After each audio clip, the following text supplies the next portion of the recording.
또 수요일에 오신 여러분들을 주님의 이름으로 환영하고 축복합니다. 우리 전후 좌우에 계신 분들에게 또 인사하겠습니다. 잘 오셨습니다. 사랑하고 축복합니다.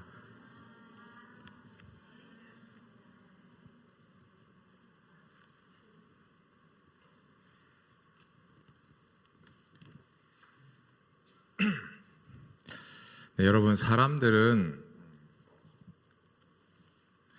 태어나서 죽기까지 많은 사람들과 관계를 맺으면서 살아갑니다. 아이가 태어나서는 부모님과 또 친밀한 관계를 맺으면서 부모님의 사랑을 조금씩 알아갑니다. 그리고 조금씩 자라면서는 또래 친구들과 또 관계를 맺으면서 주변 사람들이 이렇구나, 자기가 아닌 그 다른 사람에 대해서 이제 인식하며 또 그 관계를 알아갑니다. 좀 더 커서는 대학이나 직장이나 또 자기가 속해 있는 사회 공동체에 나가서 또 그곳에서 일하면서 또 함께하면서 관계를 통해서 세상을 더 배우고 이해하기 시작합니다. 그리고 또 서로 다른 남녀가 또 만나서 사랑해서 가정을 이루고 그곳에서도 세상을 배워나갑니다. 그리고 사랑의 결실로 생긴 아이들을 키우면서 또한 어릴 적 이해하지 못했던 부모님의 사랑을 깨달으면서 부모님에 대한 관계를 더 깊이 알아가곤 합니다. 그런데 여러분, 이런 관계는 한 사람이 무덤에 묻힐 때까지 계속해서 우리에게 이어집니다. 그런데 여러분, 우리는 이렇게 관계를 누군가에게 또 가르치기도 하고 배우기도 하면서 수많은 관계를 맺으면서 살아가고 있는데 우리가 그 관계를 잘하고 살아가고 있느냐 하는 것입니다. 여러분 혹시 어떠십니까? 관계를 잘하고 관계를 맺고 잘 계십니까? 제가 이렇게 왜 질문하는가 하면 우리는 상대방의 속을 몰라서 이렇게 말할 때가 많이 있습니다. 아내분들이 이렇게 얘기합니다. 나는 20년을 또 30년을 같이 살았는데도 남편의 속을 잘 모르겠어. 이렇게 아내가 얘기한다든지, 또 아니면 이건 부모님들이 화낼 때 잘 하시는 얘기입니다. 쟤는 내 속으로 났지만 정말 왜 저러는지 모르겠어. 이렇게들 얘기합니다. 제 얘기는 아닙니다. 이렇게들 얘기하는데 이 말들은 상대방에 대해서 화가 나고 속상해서 던지는 말들입니다. 하지만 이 말 속에는 내가 잘 안다고 생각했던 상대방을 잘 모른다는 의미도 포함하고 있습니다. 그러니 상대방을 잘 모르니 지금 현재의 관계가 쉽지 않다는 뜻도 됩니다. 여러분, 저의 경우를 한번 말씀해 보겠습니다. 저에게는 관계가 쉽지 않은 게 저의 문제였습니다. 저는 어릴 적에 관계에 대해서 책을 사서 읽을 만큼 또 사람들과 관계하는 것이 어려운 사람이었습니다. 그런데 아이러니컬하게도 하나님께서는 많은 사람을 만나며 또 기도해주며 상담해주며 또 이렇게 설교하는 또 목사로 부르셨습니다. 지금은 제가 아주 만족합니다. 근데 저의 어릴 적을 생각해 보면 낯도 많이 가리고 또 수줍음도 많아서 사람들에게 먼저 다가가는 것이 쉽지 않은 그런 성격을 가지고 있었습니다. 그래서 성인이 되어가면서 서서히 관계에 대해서 고민이 좀 되더라고요. 그래서 관계에 대해서 절하고 싶은데 저의 수줍은 성격이 저의 모든 것에 걸림돌이 되는 것 같아서 대학 때는 관계의 책을 사서 보기도 했습니다. 책의 내용은 대강 이런 겁니다. 예를 들어서 처음 만났을 때 웃으면서 처음 대화를 시작할 때는 웃는 얼굴을 한다든지, 그리고 긍정적인 그 이야기로 상대방을 칭찬한다든지, 또 이러면서 또 관계를 풀어나가라. 아마도 이런 종류의 책이었던 것 같습니다. 제가 본 책이 그때 저에게 조금은 도움이 되긴 했습니다만은 근본적으로 제가 가지고 있는 이 관계에 대해서 고민하는 부분은 전부 채워주지 못했습니다. 그런데 이러한 고민이 언제 해결되었느냐 하면 바로 제가 어렸을 때부터 예수님을 믿고 또 성경학교를 다니고 교회를 다녔지만 제가 하나님을 깊이 만나는 그 순간에, 그리고 저의 죄성을 뼈저리게 깨닫고 또 인정하는 그 순간부터 저의 관계가 다 풀리기 시작했습니다. 또한 성경을 통해서 하나님과 저와의 관계가 더욱 깊어지다 보니 어떻게 또 사람들과의 관계를 풀어나가야 되는지 전반적으로 또 이해하고 또 그것을 깨닫게 되었습니다. 그래서 그때 제가 내린 그 관계에 대한 결론은 여러분 이거였습니다. 저는 원래 하나님 앞에 교만한 존재였고, 그래서 늘 겸손하며 살아가야 하는 존재임이 또 깨달아졌습니다. 그러니 세상 속에서도 잘난 체 하지 말고 살자라는 그런 생각을 제가 갖게 되었습니다. 성경으로 말하면 나보다 남을 낮게 여기며 살자라는 말씀을 제가 그때 깨달았습니다. 그리고 동시에 제 자신이 하나님께 구원함을 얻은 귀한 존재라는 사실도 깨달아졌기 때문에 내가 모르는 사람이라고 해서 혹 나보다 잘난 사람들이라고 해서 걱정하거나 또 그를 두려워하거나 그 관계를 두려워하는 것이 아니라 정말로 온전히 하나님 안에서 나도 귀한 존재임을 깨달으니 이 모든 문제가 정리가 되었습니다. 여러분, 그러고 나니 제 낯을 가리는 것과 성격과 수줍어하는 것도 정말 많이 사라지게 되었습니다. 여러분, 저의 경우처럼 사람들과 관계가 또 힘들어지고 어려운 이유는 본질적으로 하나님과의 관계가 올바로 세워지지 않았기 때문에 그렇습니다. 그래서 하나님과의 관계가 진정한 관계를 또 회복하고 그 관계를 통해서 사람과의 관계도 또 이러하다는 것을 깨달아야만이 다른 사람들 속에서의 관계도 하나님의 창조 원리대로 흘러가게 되는 것입니다. 그러므로 여러분, 우리는 성경을 통해서 하나님을 올바로 알고 또 그분과의 관계를 제대로 회복해야만이 우리 인생에서 관계 문제가 해결되어져 가는 은혜가 우리에게 있는 줄을 믿습니다. 여러분, 서두가 조금 길었습니다. 오늘 본문을 보시면 하나님과의 관계를 다시금 바르게 세우고 또 하나님으로부터 가장 큰 축복을 받으며 또 신앙인으로서 멋지게 살았던 또 아브라함이라는 사람이 오늘 등장합니다.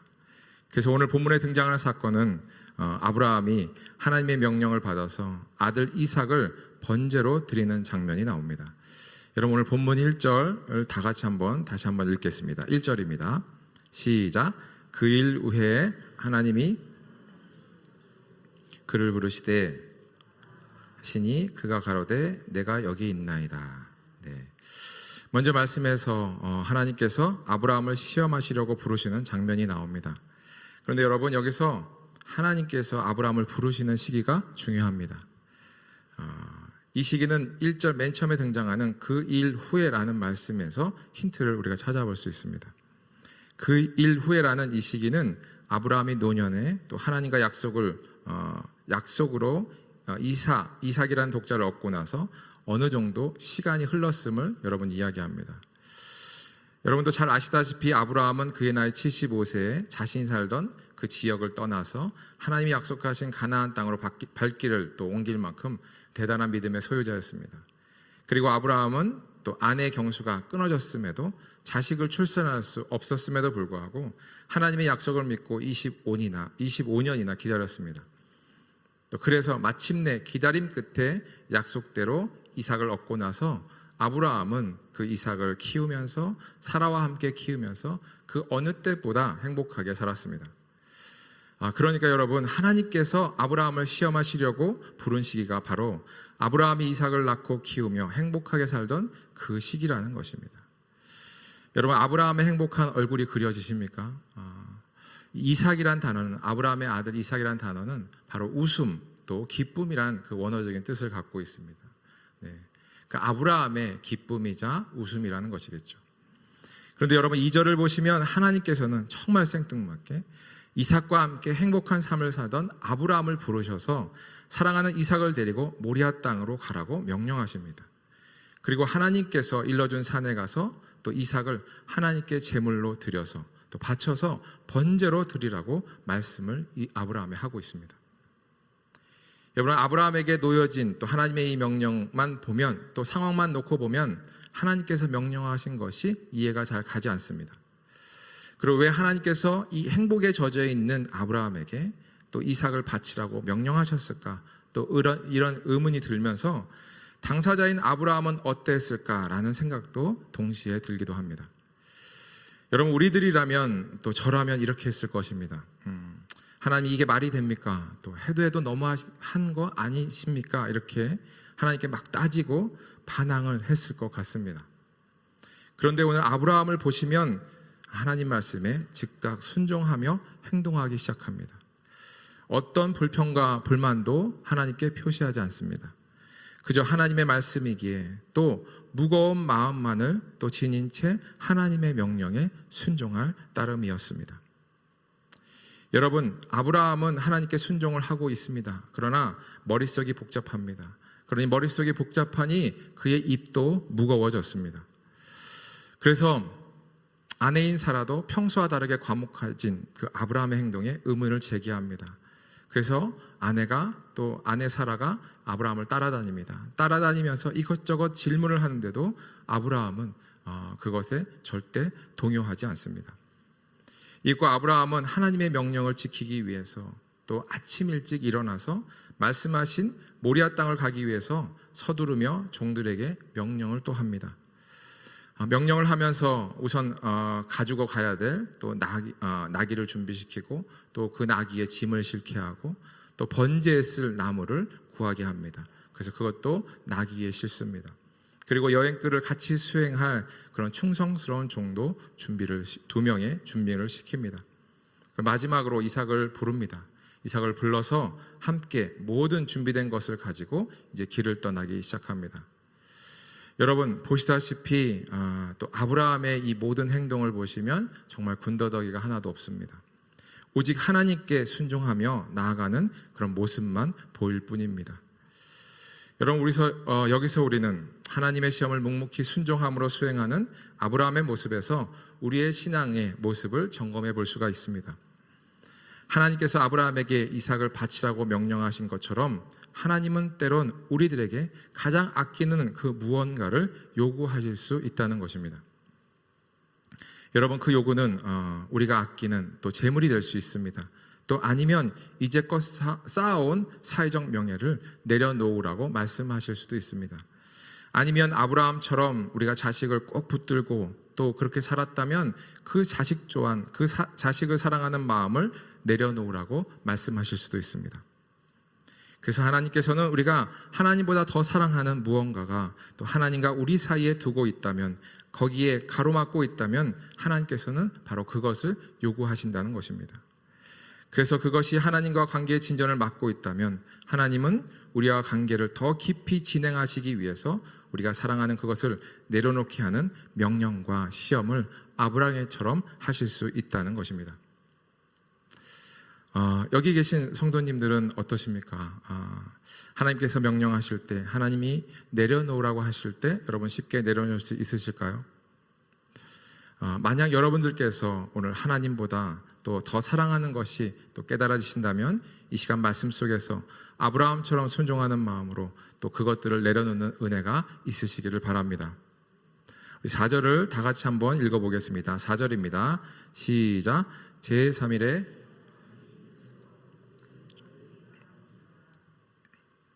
네, 여러분, 아브라함이 이삭을 데리고 길을 떠난 지가 이제 3일이 흘렀습니다. 아브라함은 하나님의 또 명령에 순종하며 떠난 길이었습니다. 3일 동안의 그 길을 떠난 것입니다. 근데 이삭을 제물로 바쳐 가는 그 길은 아브라함에게 녹록지 않은 그런 시간들이었습니다. 비록 3일이지만 아브라함에게는 만감이 교차하는 아주 긴 시간이었습니다. 여러분, 우리가 왜 고통을 당하거나 아니면 병에 걸렸거나 또 이럴 때 우리는 짧은 시간이지만 아주 길게 느껴지는 시간들이 있잖아요. 아브라함도 마찬가지였습니다. 먼저는 아브라함에게 그 시간은 자신이 이삭을 얼마나 사랑하는지 생각해보는 시간이었습니다. 그래서 이삭이 태어났던 그 순간을 생각했습니다. 처음으로 또 엄마 아빠 이렇게 자신을 부르던 그 기쁨의 순간들을 생각해보고 또 수많은 시간들을 되짚어보며 아들 이삭의 사랑을 확인해 볼 수 있었습니다. 그리고 아브라함은 자신이 이삭을 얼마나 사랑하는지 생각하다가 그 과정 속에서 하나님께서 자신을 얼마나 사랑하시는지에 대해서도 깨닫게 되었습니다. 그동안에 또 자신이 처음 갈대아 우르를 떠났을 때 또 그 긴 여정 속에서도 자신을 매일같이 지켜주셨던, 매일같이 말씀하시며 자기와 함께했던 하나님의 손길들을 기억하면서 하나님의 사랑을 아브라함은 더 깊이 깨닫게 되었습니다. 그리고 더 나아가서 아브라함은 이 3일 기간 동안 이삭의 죽음을 생각해 보다가 자신을 포함한 또 인간의 죽음의 문제에 대해서도 더 깊이 생각해 보는 시간이 되었던 것이죠. 여러분, 아브라함은 이삭을 데려가는 이 3일 동안의 침묵의 여정 속에서 아브라함은 하나님의 사랑과 또 인간의 죽음을 묵상하게 되면서 자신이 하나님보다 이상을 더 사랑하는 것이 죄임을 깨닫고 또한 자신 스스로가 하나님 앞에 죽어야 하는 존재임을 또 회개하게 되었던 것입니다. 그리고 그 회개하는 마음과 동시에 아브라함의 마음에는 이제껏 경험해 보지 못한 하나님의 사랑과 또 그분에 대한 믿음이 부어지는 것을, 성령께서 함께 하시는 것을 경험하게 됩니다. 그리고 마침내 아브라함은 하나님께서 죽은 이삭도 충분히 살리실 수 있는 전능하신 하나님이심을 믿을 수 있게 되었습니다. 머리로 이해했던 하나님을 가슴으로 또 영혼 깊숙한 곳까지 깨달았던 것입니다. 여러분, 이러한 하나님과의 관계 속에서 단단해진 아브라함의 믿음을 히브리서 11장 19절은 이렇게 말씀하고 있습니다.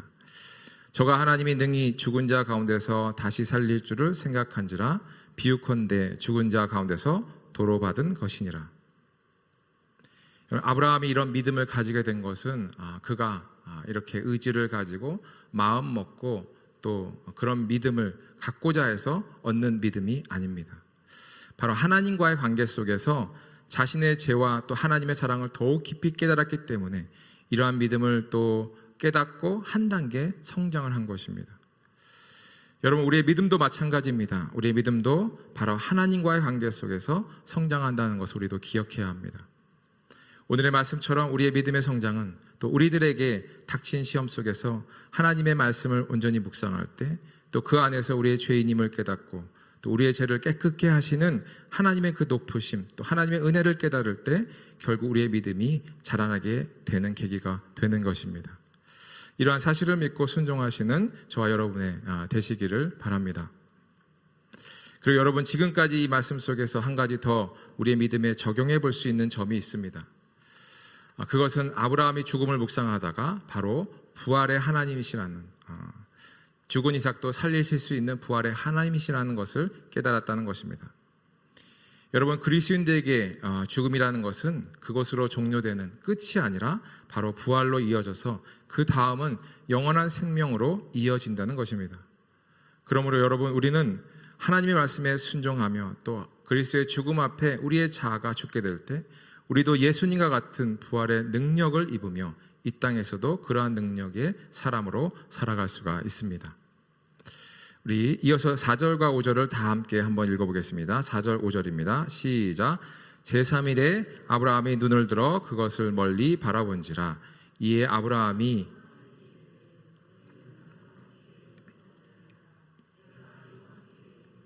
경배하고 너에게로 돌아오리라 하고. 4절 5절을 보시면 3일의 여정을 다 마쳤습니다. 다 마치고 나서 드디어 하나님께서 말씀하신 그 모리아 땅에 일러준 산에 아브라함이 도착했습니다. 아브라함이 도착할 때 아까 말씀드렸던 것처럼 이미 영혼 깊숙한 곳까지 또 마음속 깊은 곳까지 하나님에 대한 신뢰와 그 믿음이 있었습니다. 그렇지만 그러한 자신의 믿음을 모르는 종들이 있었기 때문에 혹시나 자신의 행동을 만류할까 봐서 그 종들에게는 이삭을 데리고 갔다가 돌아올 것을 약속하며 그 종들은 그 산 밑에 기다리라고 또 명령을 합니다. 그리고 아브라함은 이삭을 데리고 번제에 쓰일 나무 한 단을 가지고 또 이삭과 함께 산을 오르기 시작합니다.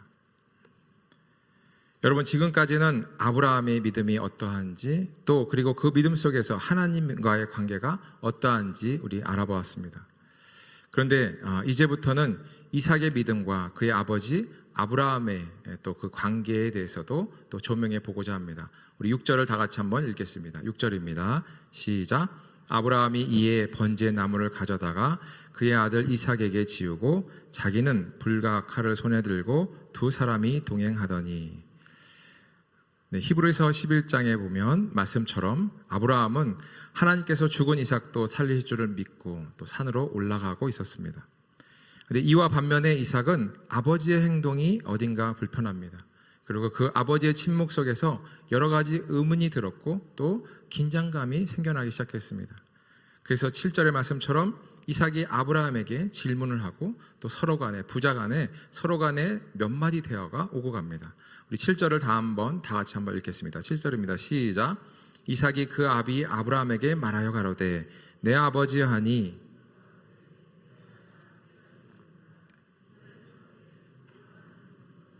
번제할 어린 양은 어디 있나이까. 여러분 이제껏 이삭을 보시면 이삭은 아버지 아브라함 또 어머니 사라에게 사랑을 듬뿍 받고 자랐습니다. 그래서 그런지 이삭에게는 그 성격에 구김이 전혀 없어 보입니다. 그리고 이삭은 아브라함이 평소에 하나님을 어떻게 섬기며 또 그분 앞에 어떠한 믿음으로 살았는지 온몸으로 자신이 경험하며 보아왔기 때문에 이삭에게도 당연히 하나님에 대한 신뢰 또 하나님을 섬기는 믿음이 있었습니다. 그러니 당연히 또 아브라함이 하나님을 신뢰하는 것처럼 이삭 자신도 아버지를 믿고 신뢰하는 관계가 또 자연스럽게 이삭에게도 형성이 되어 있었습니다. 이 같은 사실은 이삭이 산에 오를 때까지 침묵을 지키는 아버지를 말없이 따라온 것만 봐도 우리 잘 알 수 있습니다. 그런데 여러분 7절 다음에 8절을 보시면 이삭이 궁금해서 던진 질문을 받고 아브라함은 가볍게 이삭에게 또 거짓말로 안심시키는 장면을 보게 됩니다. 하나님께서 재물을 준비해 놓으셨다고 또 거짓말로 넘어가며 이삭을 안심시키는 아브라함이 또 등장합니다. 그리고 이삭은 이 아버지의 말을 듣고 아버지의 말을 신뢰하고 더 이상의 질문을 하지 않습니다. 여러분 이 대화 속에서도 짧은 대화 속에서도 이삭이 또 아버지에 대한 믿음을 우린 조금 더 엿볼 수가 있습니다. 그리고 이윽고 오늘 사건의 클라이막스 가장 중요한 장면이 펼쳐집니다. 우리 9절과 10절을 다 같이 한번 읽어보겠습니다. 9절과 10절입니다. 시작. 하나님이 그에게 지시하신 곳에 이른지라 이에 아브라함이 그곳에 단을 쌓고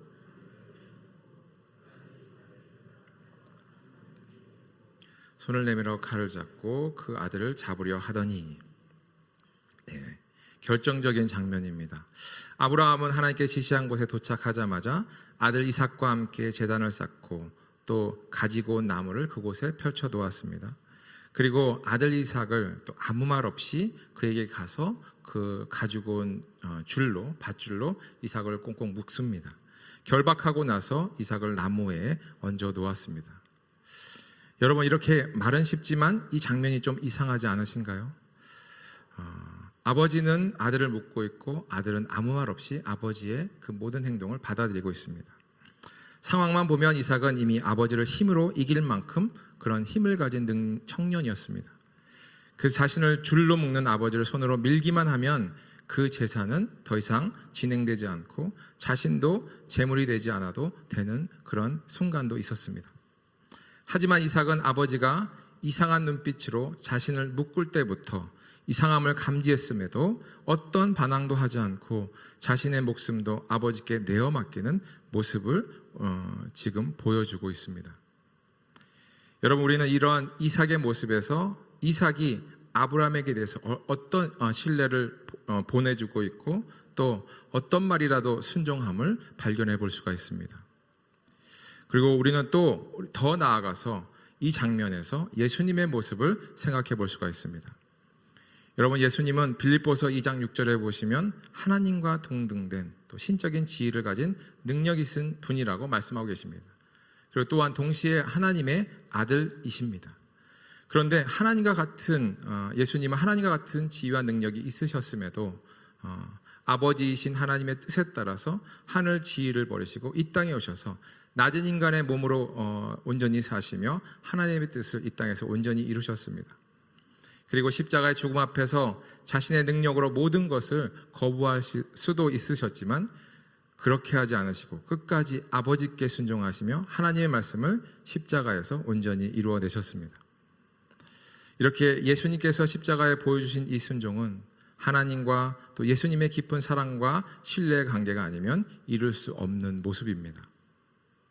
평소에 성령님과 함께 하나님과 예수님과 이 세 분은 사랑과 믿음이 또 충만한 관계를 가지셨기 때문에 하나님께서 또 십자가에서 죽으시는 예수님을 잠시 모른 채 하셨을 때도 예수님은 그 고통을 온전히 감내하시며 십자가의 사랑을 완성하실 수 있었던 것입니다.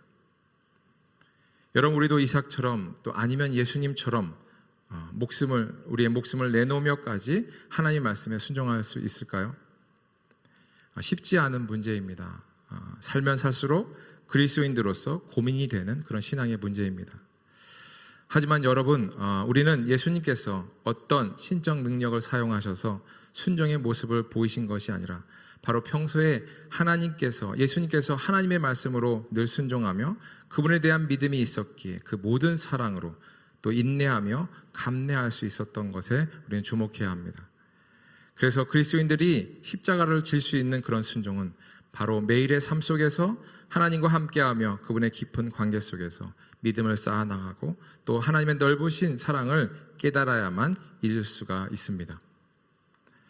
사랑하는 성도 여러분, 하나님과의 관계 속에서 또 하나님의 깊으신 사랑을 또 매일 깨달으시기를 바랍니다. 그리고 그 믿음으로 매일매일 순종함으로 하나님의 사랑을 배워가시기 바랍니다. 그러면 우리 그리스도인들도 순종함으로 예수님처럼 또 십자가의 길을 온전히 따라갈 수 있으리라 믿습니다. 여러분, 다시 모리아 땅으로 돌아와서 아브라함의 행동에 하나님의 제약을 거십니다. 그리고 그분의 계획하심을 이루어 가시는 장면이 나옵니다. 11절부터 13절까지를 다 같이 한번 읽어보겠습니다. 시작. 여호와의 사자가 하늘로부터 가라사대 아브라함아 아브라함아 하시는지라 아브라함이 가로되 내가 여기 있나이다 하매 아무 일도 그에게 하지 말라. 내가 내 아들 내 독자라도 내게 아끼지 아니하였으니 내가 이제야 내가 하나님을 경외하는 줄 아노라. 아브라함이 눈을 들어 살펴본즉 한 수양이 뒤에 있는데 뿔이 수풀에 걸렸는지라. 아브라함이 가서 그 수양을 가져다가 아들을 대신하여 번제로 드렸더라. 말씀해 보시면 아들 이삭을 묻고 또 칼로 그를 죽이려 하는 아브라함을 하나님께서 급하게 부르십니다. 그리고 하나님의 급한 부르심에 아브라함은 아들 이삭을 죽이는 그 살인을 이제 멈추게 됩니다. 그리고 12절에 하나님은 아브라함에게 그의 믿음을 이제야 확인하셨다고 말씀을 하십니다. 여러분, 여기서 우리는 의문을 가져볼 수가 있습니다.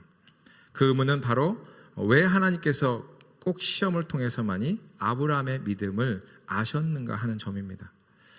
여러분, 하나님은 전지전능하시기에 이미 알고 있지 않으셨을까요?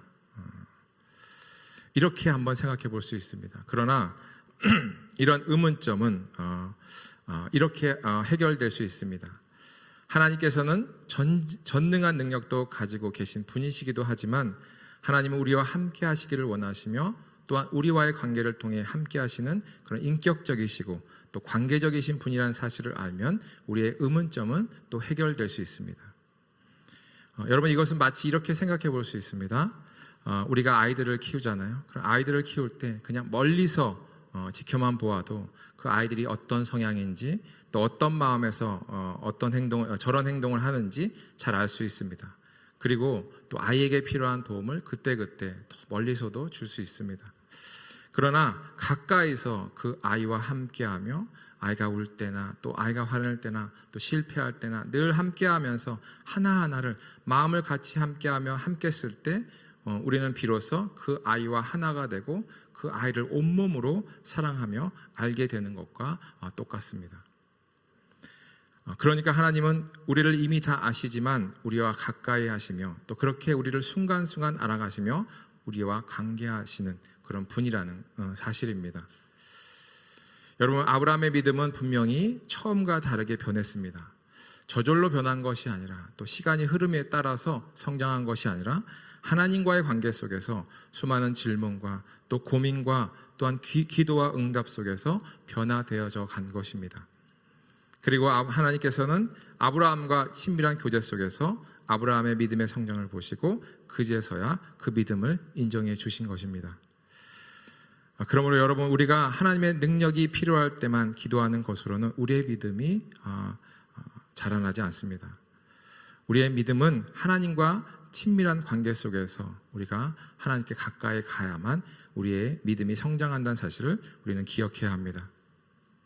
아브라함처럼 이해되지 않는 환경 속에서도 그분을 묵상하며 또 그분께 순종하고 기도하면서 그분과 함께 해야만이 바로 우리의 믿음이 하나님께 인정받고 성장하게 되는 것입니다. 그리고 또 우리의 믿음은 또 어디에 있어야 하는가 하면 이해되지 않아도 이해되지 않는 일이 우리가 신앙생활하면서 굉장히 많습니다. 그러나 하나님의 또 이해되지 않아도 하나님을 순종하는 것에 답이 있음을 알고 또 눈으로 보이지 않아도 하나님의 능력을 신뢰하고 순종하면 우리의 믿음은 하나님과의 그 관계 속에서 성장하게 되는 것입니다.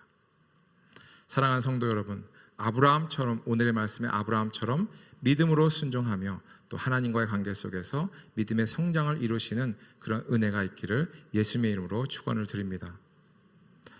마지막으로 우리가 알아야 할 것은, 우리가 믿음으로 순종할 때 하나님은 우리의 필요한 모든 것을 이미 아시고 미리 준비해 놓으시는 분이라는 것입니다. 우리 13절과 14절을 함께 읽어보겠습니다. 시작. 아브라함이 눈을 들어 살펴본즉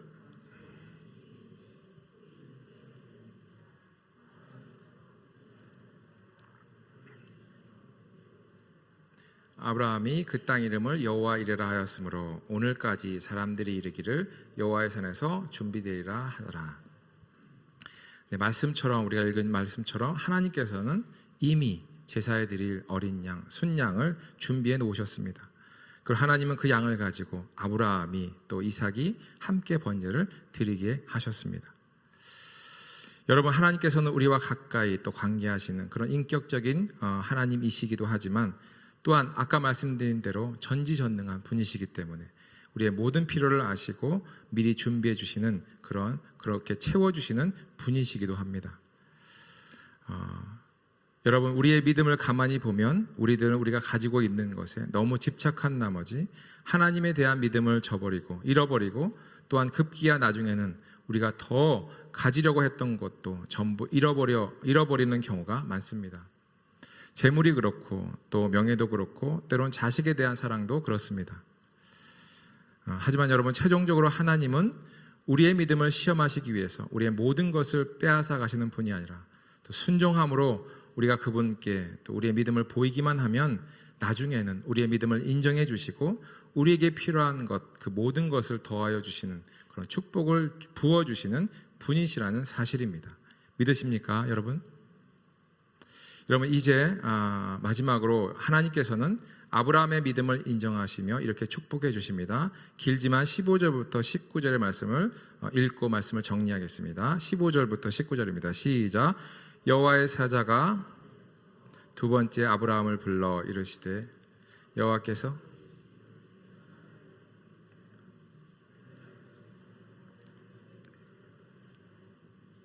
내가 내게 큰 복을 주고 내 씨가 크게 번성하여 하늘의 별과 같고 바닷가의 모래와 같게 하리니 내 씨가 그 대적의 성문을 차지하리라. 또 내 씨로 말미암아 천하 만민이 복을 받으리니 이는 내가 나의 말을 준행하였음이라 하셨다 하니라. 이에 아브라함이 그의 종들의 거기 거주하였더라. 아멘. 여러분, 아브라함은 독자 이삭을 바치라는 하나님의 명령에 순종함으로 바로 하나님께 그 믿음을 인정받고 더 나아가서 하나님과 친밀한 관계로 발전하는 그런 은혜를 누렸습니다. 뿐만 아니라 오늘 읽으신 15절부터 19절의 말씀처럼 하나님께서는 아브라함의 믿음을 인정하시며 축복하셔서 그분의 계획대로 아브라함을 통해서 큰 민족을 이루시는 축복을 주시며 또 18절의 말씀처럼 나중에는 아브라함의 씨로부터 이 땅을 구원할 예수 그리스도께서 나시는 그런 영광도 허락해 주셨습니다. 사랑하는 성도 여러분, 언제나 오늘 말씀처럼 하나님의 말씀에 순종으로 반응하셔서 이러한 하나님과 누리는 이 관계의 축복, 더불어서 믿음으로 이 땅에서 하나님께서 우리에게 준비하신 주시는 그런 축복도 다 누리시는 은혜가 있기를 주님의 이름으로 축복을 드리겠습니다.